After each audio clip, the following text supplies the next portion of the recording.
Si tu as cliqué sur cette vidéo, c'est que le sujet t'intrigue. Alors pose ton tel ou ta commande 2 secondes et reste avec moi. Parce qu'à la fin de cette vidéo, tu sauras exactement comment faire la différence entre un immigré et un expatrié. Et je peux te le dire tout de suite, ça n'a rien à voir avec la couleur de peau. Derrière ces mots se cache une véritable histoire que je vais te raconter dans cette vidéo. Alors, avant de savoir qui est immigré et qui est expatrié, il faut d'abord savoir d'où sortent ces termes. Parce que le mot immigration et expatriation, ce n'est pas du vocabulaire récent. Ce sont des mots qui existent depuis bien longtemps. Le mot immigré vient du latin immigrare, qui veut dire tout simplement rentrer dans un pays. À la base, c'était un mot neutre, mais à force d'être utilisé entre le 19e et le 20e siècle pour désigner les Italiens en France, les Polonais en Allemagne et les Espagnols en Suisse, ce mot a pris une charge négative, car ces derniers venaient surtout pour effectuer des tâches dites ingrates. C'est donc ainsi qu'on a commencé à l'associer à la pauvreté, à la menace sociale et au quartier populaire. Bref, immigré est devenu un mot lourd pour désigner celui qui va ailleurs pour se chercher un meilleur lendemain, quitte à nettoyer le sol par exemple. Le mot expatrié vient de expatria, littéralement hors de la patrie. Là encore, c'était un mot neutre au départ, mais au fil du temps, ce mot s'est collé aux élites. Diplomates, cadres supérieurs, ceux qui étaient en mission à l'extérieur de leur pays pour leur donner un certain statut et, disons-le, du pouvoir. Mais dans les années 60, un Sénégalais qui partait travailler en France, on l'appelait immigré. À l'inverse, un Français qui partait travailler à Dakar, lui, devenait un expatrié. Pourtant, il faisait exactement le même trajet dans le sens opposé. Pourquoi cette différence? Eh bien, c'est en grande partie à cause de la colonisation. Pendant la période coloniale, les colons qui étaient installés en Afrique n'étaient jamais appelés immigrés. On parlait de colons, d'administrateurs coloniaux ou d'expatriés.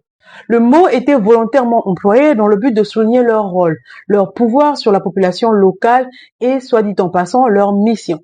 À l'inverse, quand les Africains partaient en Europe, que ce soit dans le cadre des études ou pour des missions bien précises comme travailler dans des usines, ils devenaient automatiquement des immigrés. Pourquoi? Eh bien, à cause de la paresse intellectuelle. Les Européens ont refusé de faire la différence entre l'étudiant sénégalais à l'université de Paris, l'infirmier congolais à Bruxelles, le fonctionnaire malien détaché. Tous étaient mis dans le même sac que les boueurs, l'ouvrier ou la femme de ménage. Pas de nuance, pas de distinction pour souligner très clairement une certaine infériorité sociale. Comme si, peu importe ton niveau d'études, ton projet ou ta situation, le simple fait d'être africain te réduisait à une image unique, celle de l'immigré venu faire des boulots que les locaux ne voulaient pas faire. Donc, tu l'as bien compris, 2 poids, 2 mesures. Bon, en 2025, ça veut dire quoi tout ça? Eh bien, ça a un peu bougé. On n'est plus dans les années 60, bien sûr. Avec la démocratisation de l'information, les réseaux sociaux et les voyages accessibles, de plus en plus de personnes savent que la réalité est bien plus nuancée. Certains comprennent aujourd'hui qu'un expatrié n'est pas forcément celui qui vient d'un pays dit développé. Un expatrié peut être un Français, un Burkinabé ou un Afghan. De la même façon, un immigré peut très bien être un Belge, un Australien ou un Américain. Mais malgré ces avancées, faut quand même le dire, le grand public, lui, reste prisonnier des clichés.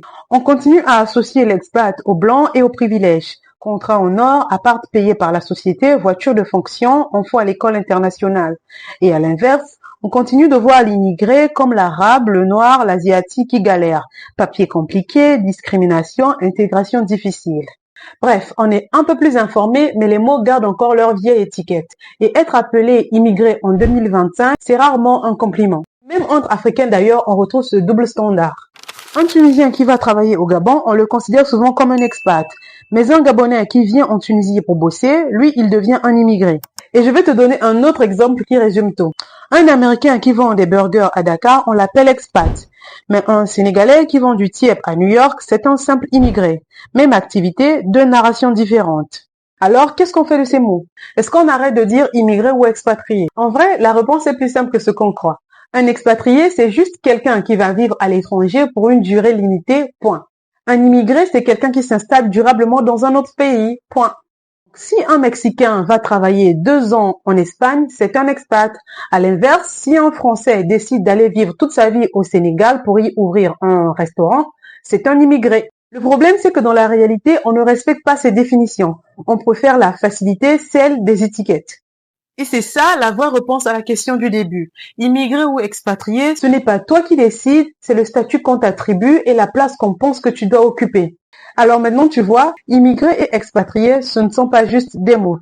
C'est aussi le regard qu'on porte sur les autres, hérité de l'histoire, de la colonisation et qui est encore bien vivante aujourd'hui. Donc, la prochaine fois que tu entends lui c'est un immigré, lui c'est un expatrié, pose-toi la question. Sur quoi il se base pour déterminer qui est qui? Si tu as aimé cette vidéo, non, je ne vais pas te demander de liker ou de t'abonner. Si tu es arrivé jusqu'ici, c'est que la vidéo t'a vraiment plu, donc tu sais déjà quoi faire. Par contre, ce que je veux vraiment, c'est ton avis. Si demain tu pars vivre ailleurs, tu te considérerais comme immigré ou expatrié ou juste un humain qui change de décor? Dis-moi ça en commentaire, j'ai hâte de voir ta réponse. En attendant, merci d'être resté avec moi pendant tout le long de cette vidéo. On se revoit à la prochaine. Prends soin de toi.